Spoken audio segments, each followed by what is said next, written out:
Hello बच्चों, चलिए प्रश्न को पढ़ते हैं। प्रश्न है P और Q दोनों धनात्मक पूर्णांक इस प्रकार हैं कि P का न्यूनतम अभाज्य गुणनखंड 3 तथा Q का न्यूनतम अभाज्य गुणनखंड 5 है। तब P प्लस Q का न्यूनतम अभाज्य गुणनखंड ज्ञात कीजिए। तो इस प्रश्न को करने के लिए हम इस प्रश्न की मुख्य अवधारणा को समझते हैं। तो मुख्य अवधारणा अभाज्य गुणनखंड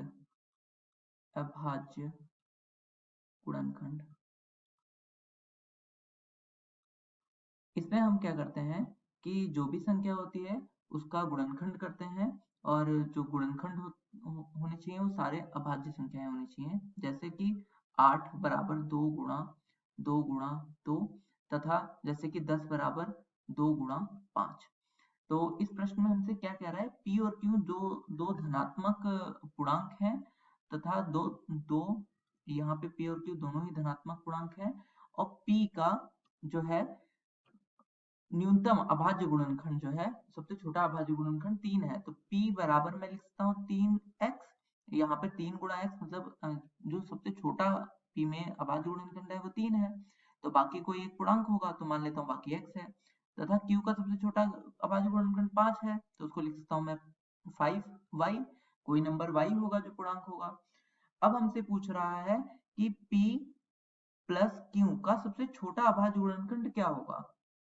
तो यहाँ मैं क्या करता हूँ ना कि यहाँ पर मैं यह मान लेता हूँ कि इसमें दो ही अभाज्य गुणनखंड थे, तो एक 3 और एक यहाँ पर x।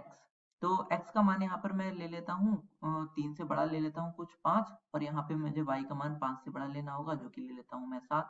तो यहाँ पर p बराबर क्या हो जाएगा, यहाँ पे p बराबर मैं मान लेता हूँ, यहाँ पे p बराबर क्या हो जाएगा 3 गुणा 5 x, तो यह हो जाएगा मेरा 15, तथा Q बराबर क्या हो जाएगा, Q बराबर हो जाएगा 5 गुणा 7 जो कि हो जाएगा 35।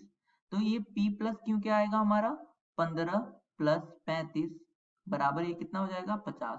तो इसका सबसे छोटा वो क्या आएगा अभाज्य गुणनखंड, तो इसका अभाज्य गुणनखंड कर लेते हैं। तो ये होगा 2 गुणा 5, तो सबसे छोटा अभाज्य गुणनखंड क्या है इसमें 2।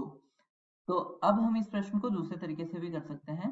तो P जो है उसका सबसे छोटा अभाज्य गुणनखंड क्या है 3 है, अर्थात क्या हुआ कि इसका दो अभाज्य गुणनखंड नहीं है, तो 2 से विभाजित नहीं होगा। तो P और Q भी P Q का सबसे छोटा अभाज्य गुणनखंड क्या है 5। तो P तथा Q दोनों ही क्या होंगे, दोनों ही अब विषम संख्याएं होंगी, तो विषम संख्या होंगी, विषम संख्याएं।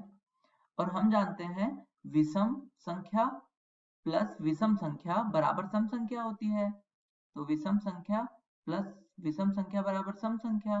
तो अर्थात P प्लस Q जो होगा वह एक सम संख्या होगी, सम संख्या। और हम किसी भी सम संख्या को लिख सकते हैं P प्लस Q बराबर किसी भी सम संख्या को 2 गुणा कोई पूर्णांक के रूप में लिख सकते हैं, जो कि पूर्णांक क्या होगा, यहाँ पे पूर्णांक हम मान लेते हैं m। तो यहाँ पर सबसे छोटा गुणनखंड क्या आया, यहाँ पे सबसे छोटा गुणनखंड आया हमारा 2। आशा करता हूँ ये प्रश्न आपको समझ में आया होगा। धन्यवाद।